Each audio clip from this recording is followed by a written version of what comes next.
Minerais, parte 2. Sou a professora Maria Giovana Parisi, do IGC UFMG.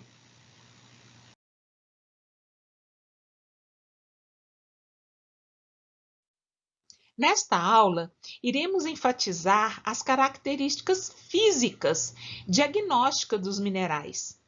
Vimos que a estrutura cristalina e a composição química dos minerais são responsáveis por diversas propriedades físicas dos minerais, que são úteis para sua determinação. A cor, por exemplo, é uma das características mais importantes e ela apresenta variações dependendo do grupo mineralógico. Por exemplo, o berilo, ele pode ser incolor, branco, amarelo, pálido, verde, rosa, azulado. A cor de um mineral depende da absorção de algumas das vibrações da luz branca e da reflexão de outras.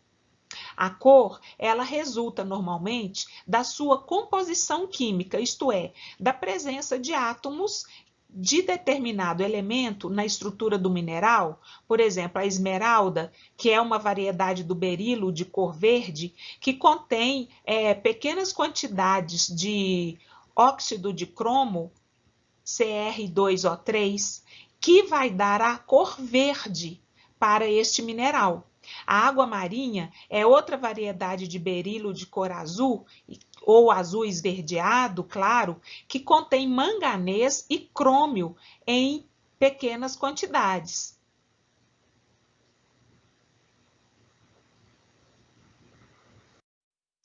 Os minerais que contêm alumínio, sódio, potássio, cálcio, magnésio, bário, já apresentam cores claras ou são incolores. Enquanto que aqueles que contêm ferro, crômio, manganês, cobalto, níquel, titânio, vanádio, já são corados. Também a cor do mineral, ela pode estar ligada à rede cristalina do mineral, ou seja, sua estrutura cristalina, e também a valência, que pode afetar a cor.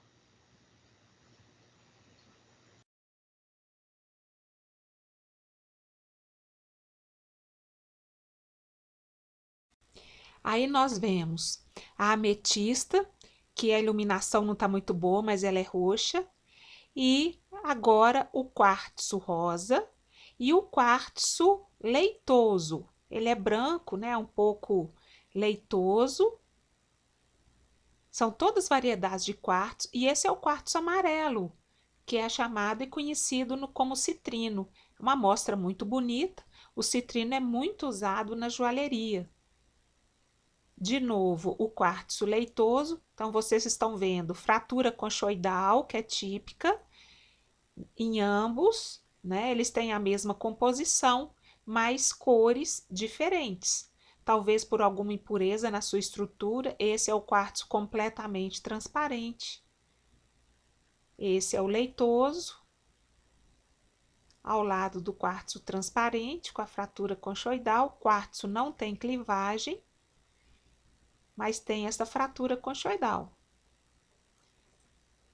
E agora nós vamos ver a turmalina, é um cristal de turmalina, turmalina preta. A turmalina tem essa forma trigonal, vou tirar a etiqueta para que vocês vejam um pouco. Isso aqui é uma parte oxidada, é bem superficial, né? Ela tem esses 3 lados, vou mostrar aí com a mão. Parece um triângulo arredondado, com as arestas arredondadas, é o sistema trigonal, né? Tá um pouco quebradinho, mas dá para ver a forma geométrica da turmalina. A frisita, que é o nome da turmalina preta. Outra, a frisita, dá para ver as estrias, que são bem típicas. É o hábito estriado da turmalina, que é só na lateral. De novo, a mesma forma trigonal, então vocês estão vendo que é a mesma forma geométrica e as estrias aí na lateral. Muito bonita. E agora, a outra cor, que também é a turmalina melancia, que tem a cor verde por fora e rosa por dentro, daí o nome melancia. Também estão vendo, né, o rosinha aí por dentro, a forma trigonal, 3 lados meio arredondados. Essa é geminada, ela tem outra turmalina, 3 na verdade, né, agregadas ali a ela. Muito chique, a turmalina, uma das minhas preferidas. E agora a muscovita, também essa muscovita tem a cor castanha e a outra que está na minha mão esquerda tem a cor mais lilás, que é a lepidolita. Embora a luz não esteja lá muito boa, dá para ver que as duas têm tonalidades diferentes, né? Essa é meio roxinha, bem lilás, e a de baixo, que é a muscovita, tem a cor castanha. E agora vamos ver um enxofre bem amarelinho, bem bonito, parecendo gema de ovo. O enxofre é um mineral hidrotermal. Este aí, por exemplo, eu peguei esse enxofre no entorno de um geyser, em um parque nacional americano. Então é bem simpático o enxofre, formado por águas quentes, né, que circulam no interior da crosta e acendem e vão se resfriando e precipitando esses minerais que estão dissolvidos nela. Muito bacaninha. O brilho do mineral é a propriedade que o mineral tem de refletir a luz. E o brilho, ele depende de numerosos fatores, entre eles o índice de refração, a dispersão cromática, a absorção da luz e as características da superfície estudada, se é uma superfície lisa, rugosa. Podemos distinguir vários tipos de brilho. Dois grupos principais de brilho: o brilho metálico, que é atribuído característico de muitos elementos nativos, como ouro, cobre, prata, e os óxidos e hidróxidos também possuem brilho metálico. Aqui nós estamos vendo uma foto de um mineral, é um óxido de ferro, que é a hematita, muito comum e muito bonita aqui na região de Belo Horizonte, muito comum no topo da Serra do Curral, embora não nessa forma tão especular como esta daqui, mas é um mineral muito comum e que tem o brilho metálico, porque lembra o brilho de um metal. Aí existe o grupo dos brilhos não metálicos, que são vários subtipos. Aqui nós temos um citrino com o brilho vítreo, né? Então, o quartzo aí com a fratura conchoidal típica dele, e dá para perceber que é um brilho diferente, né, do brilho metálico, é um brilho vítreo, que lembra o vidro, obviamente. Aqui nós temos um outro brilho metálico, que é a galena, que é um sulfeto de chumbo, também um mineral muito bonito, reluzente, né? Ele tem um brilho muito forte. É a galena, ela tem essa cor meio chumbo, né? Um sulfeto de chumbo. E aqui, esta tabela, ela mostra algumas variedades de brilho. Então, tem o brilho metálico. Os minerais metálicos, em sua maioria, eles são opacos, ou seja, eles não têm nenhuma transparência, mesmo com a luz refletida do microscópio, são completamente opacos, né? Exemplos: galena, a pirita, a calcopirita, submetálicos como columbita e uframita, que é tungstênio, e o brilho adamantino, que é característico do diamante, do zircão, do córido.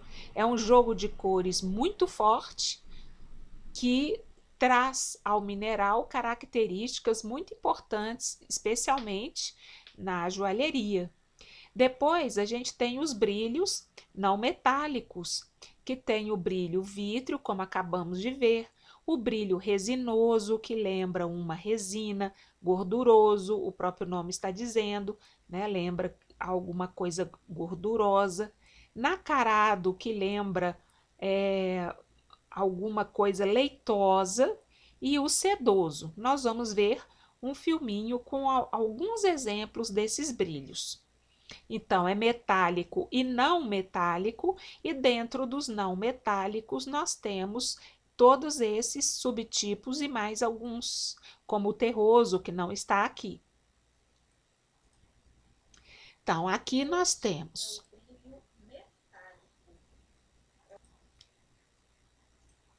continuando, esse é o brilho metálico da hematita, este também é o brilho metálico da pirita. E agora, este é o brilho vítreo do quartzo. Então, vocês estão vendo bem a diferença dos brilhos, né? Botar a hematita aí mais perto da luz. É metálico, lembra até uma purpurina, né? Muito bonito o brilho da hematita, que é um óxido de ferro, e o brilho vítreo, também muito bonito, do quartzo.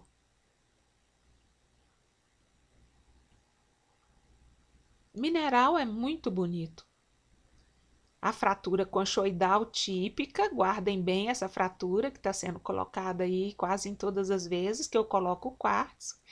E aqui agora a gente vai ver o brilho sedoso da crisotila.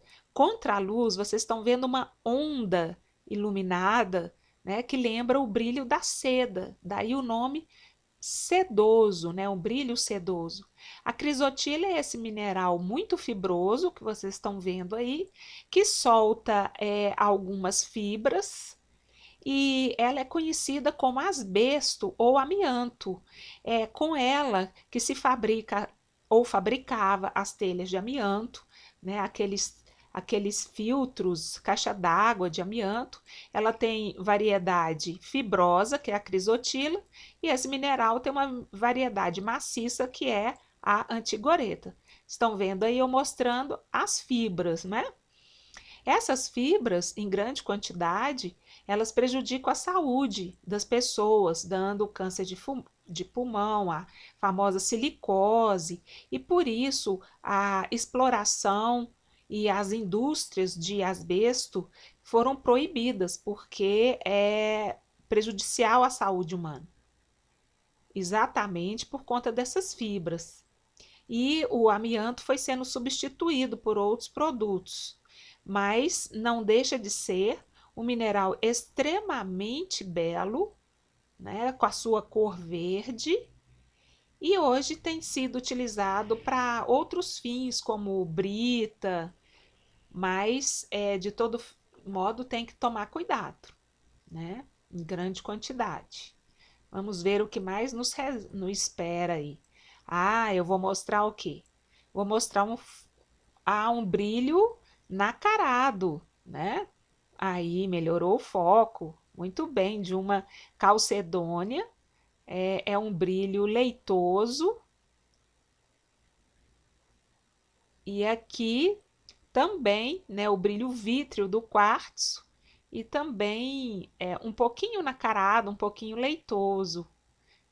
Às vezes pode ter dois tipos de brilho, ou sedoso a vítreo, ou resinoso. Ó. O brilho da muscovita, ele é resinoso.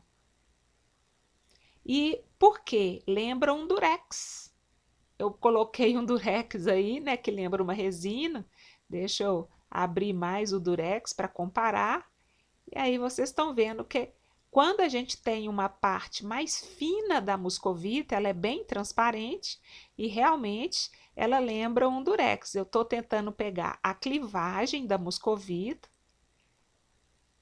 Aqui vocês estão vendo as escamas, né? Que a muscovita tem essa propriedade que se chama clivagem, que a gente vai ver daqui a pouco, que é a tendência do mineral em se partir em planos paralelos.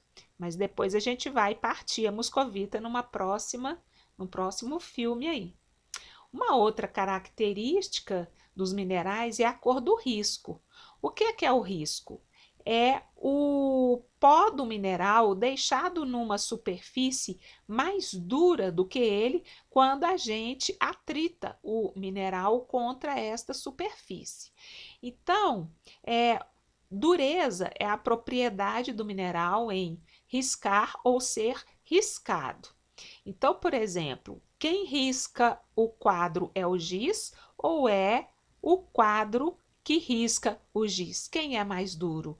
Mais duro é o quadro. Então, é o quadro que risca o giz. Quem dá aquela abrasão ao outro elemento é que é o riscador, não é? Então, quem deixa o pó é o que foi riscado. Então, é o quadro que risca o giz. Então, os minerais, eles têm essa característica de dureza, que nós veremos daqui a pouco, e a pastilha de porcelana, ela tem uma dureza elevada e, com isso, ela risca muitos minerais. E aí a gente fala que a cor desse risco é a cor do traço do mineral. Então, a cor do risco dos minerais pode ser determinada de maneira simples, ou também a cor do traço, tá? Risco ou traço. Riscando o mineral num fragmento de porcelana não vidrada. A cor do pó deixado sobre a porcelana é a cor do traço. Tá? Então, aqui vocês estão vendo um risco vermelho e aqui um risco marrom, também da hematita e do hidróxido de ferro. Então, vamos ver mais. Vamos riscar. Deixa eu abaixar o som aqui. Abaixa o som. Isso, para não ficar com interferência. Então, agora eu tenho aí uma hematita, uma placa de porcelana e olhem o risco marrom da hematita. Nem sempre a cor do traço é a cor do mineral. Vocês estão vendo que a hematita ela é cinza metálica e deixou o traço marrom. Agora vamos riscar o quartzo rosa. Riscando, riscando, riscando. Nada. Então, a cor do risco do quartzo é branco. Apesar do quartzo rosa ser rosa, ele não deixa. Agora vamos ver o risco da pirita. Ela é dourada, mas o risco dela é preto. Da hematita é marrom, tem um outro risco de uma hematita aí no meio. E vocês estão vendo aqui o risco da pirita é preto. Então, essas características de brilho, cor, forma geométrica externa e a cor do traço, no conjunto, essas características vão sendo analisadas para a gente conseguir identificar o mineral. Então, são essas as propriedades físicas dos minerais. Vamos ver mais características. Transparência.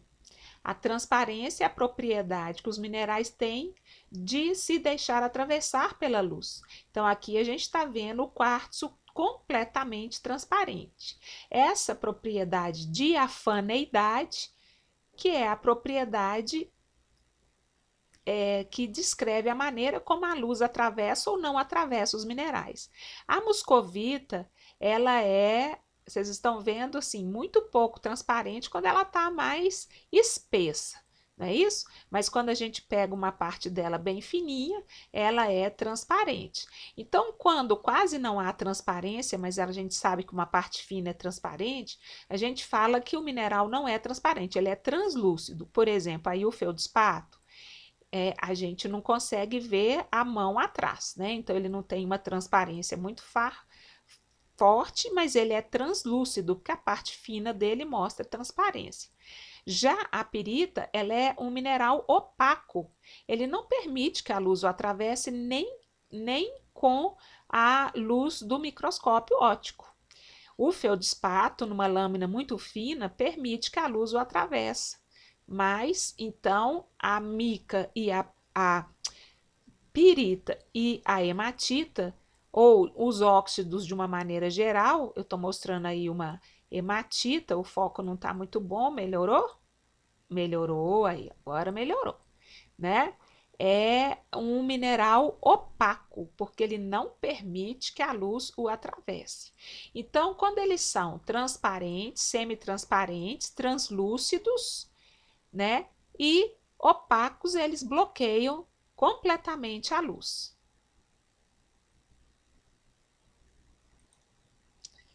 A clivagem é a propriedade que os cristais têm em se partirem segundo planos reticulares bem definidos e paralelos. Esses planos paralelos, né, existe uma dependência entre clivagem e a estrutura atômica do mineral. Então, é o tipo de ligação da estrutura atômica que promove a clivagem. Então, nós estamos vendo aí a clivagem da moscovita, que é um mineral que tem a clivagem perfeita, com uma ligação atômica entre uma direção muito fraca, e a gente consegue arrancar pedaços, né, de placas paralelas aí, que é típico da clivagem. Vocês vão ver na engenharia que a clivagem dos minerais, principalmente quando o mineral é planar, assim igual a mica, ela vai interferir na existência de planos nas rochas. Esses planos são planos de fraqueza, o que não é bom para a engenharia, uma vez que ao longo desses planos de fraqueza nós temos a quebra da rocha e escorregamentos.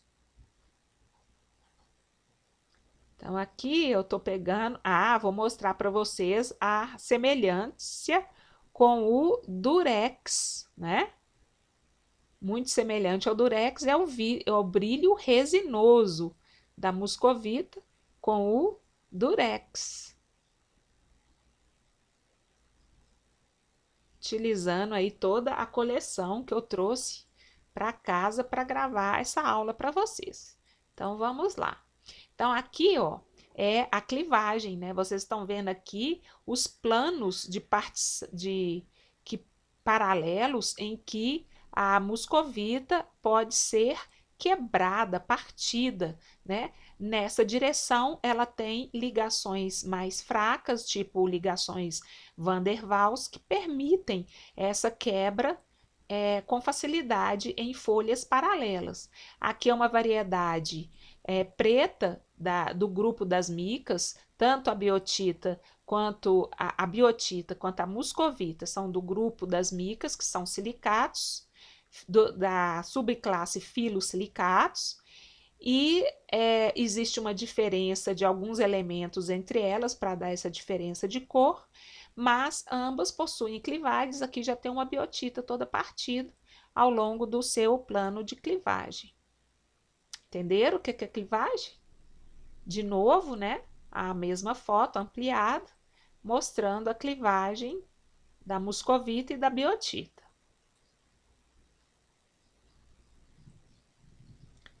O quartzo, ele não tem clivagem, ele tem essa fratura conchoidal, que lembra uma concha. Vocês estão vendo essas estrias aqui, que lembra uma concha.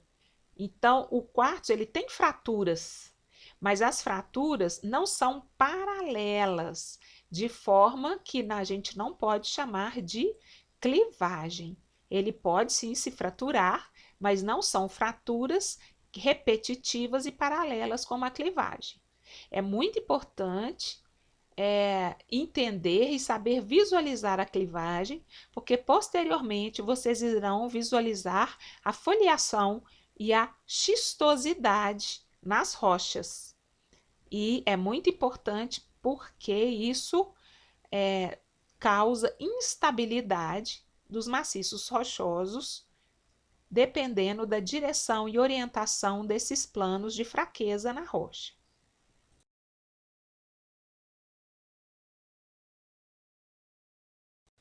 A iridescência é outra característica ótica dos minerais, e a iridescência é um fenômeno óptico que faz certos tipos de superfície refletirem as cores do arco-íris. Aí eu tenho um quartzo, eu quero que vocês prestem muita atenção aonde eu estou apontando o dedo, porque dependendo da luz que eu jogo, aí ó, vai dar umas cores que são as cores do arco-íris. Então, essa é uma propriedade muito comum nos minerais vítreos e outros metálicos, que é a iridescência. Quem tem uma iridescência muito forte é a opala. Depois vocês procuram aí uma foto da opala, e ela é muito famosa na joalheria por conta disso. Eu liguei uma luz mais forte para ver se aparecia. Aí, estão vendo a iridescência. Então, agora vocês vão ver uma outra que é impossível de não ver, que é uma iridescência na hematita. O brilho metálico dá muita iridescência. Olha que coisa mais linda. A história dessa amostra aí é bacana e romântica. Eu vi ela no muro, um muro de pedra, tipo um muro gabião, e eu gostei tanto dela que meu marido foi lá e arrancou ela para mim e colocou outra pedra no lugar. Não contem para ninguém, mas é muito lindo.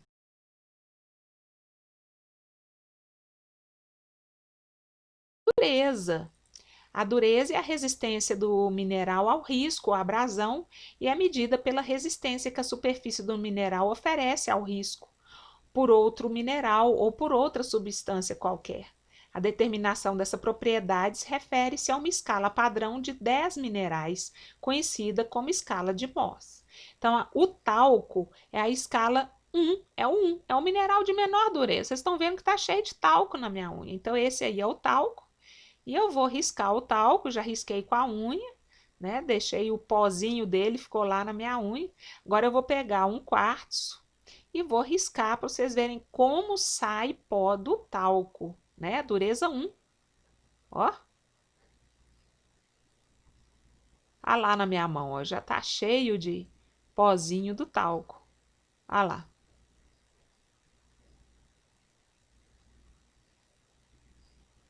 Então a dureza do quartzo é muito superior e ele risca o talco.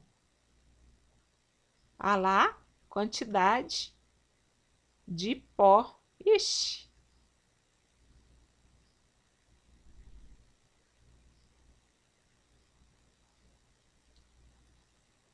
todo riscado, né? O talco é um mineral muito macio e é um mineral que constitui a pedra-sabão, por isso é fácil fazer escultura, né? É fácil riscar, é fácil trabalhar. Agora, pegar um quartzo riscando outro quartzo não vai ter pó nenhum, porque eles são de dureza semelhante e ambos dureza mais elevada, né?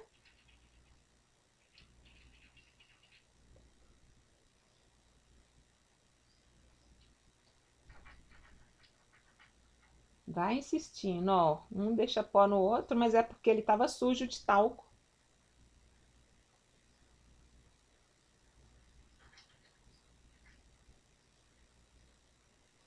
Hum.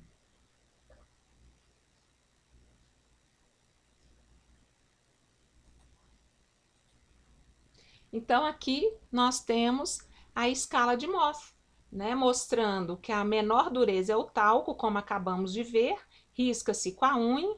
Depois, número 2, a gipsita, risca-se com plástico comum e prego, com a fórmula química de cada um desses minerais representantes da escala de dureza. 3, a calcita.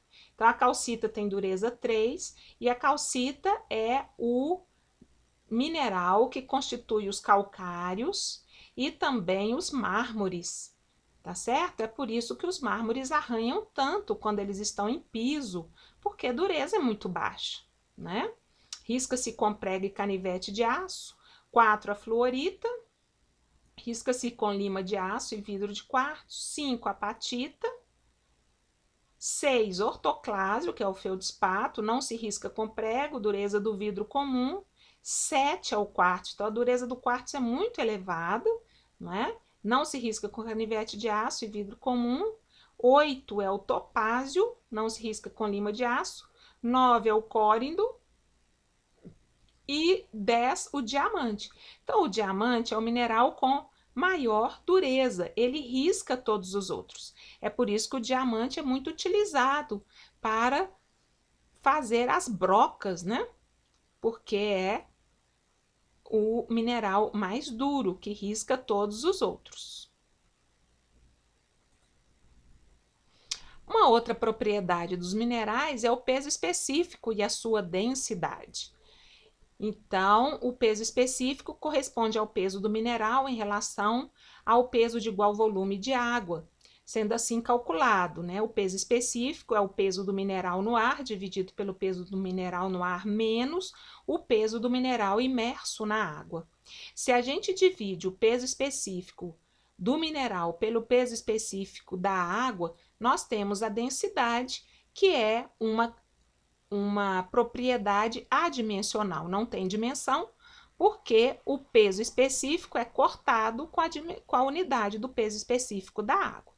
Tá certo? Então, um peso específico leve de mineral é menor do que 2,9, pouco pesado de 2,9 a 3,4, a densidade, aliás, pesado de 4 a 8 e muito pesado de 8. São os elementos nativos metálicos, como ouro nativo, prata, platina, entre 4 e 8 alguns óxidos e sulfetos de metálicos. Pouco pesados de 2,9 a 3,4 são silicatos máficos e menor do que 2,9 são os silicatos félsicos. Outra propriedade é a tenacidade e força de ligação. A tenacidade é uma propriedade em que a gente pode classificar o mineral como frágil, maleável, sêctil, dúctil, elástico. O ouro é maleável, então ele se dobra facilmente, né, com uma pressão.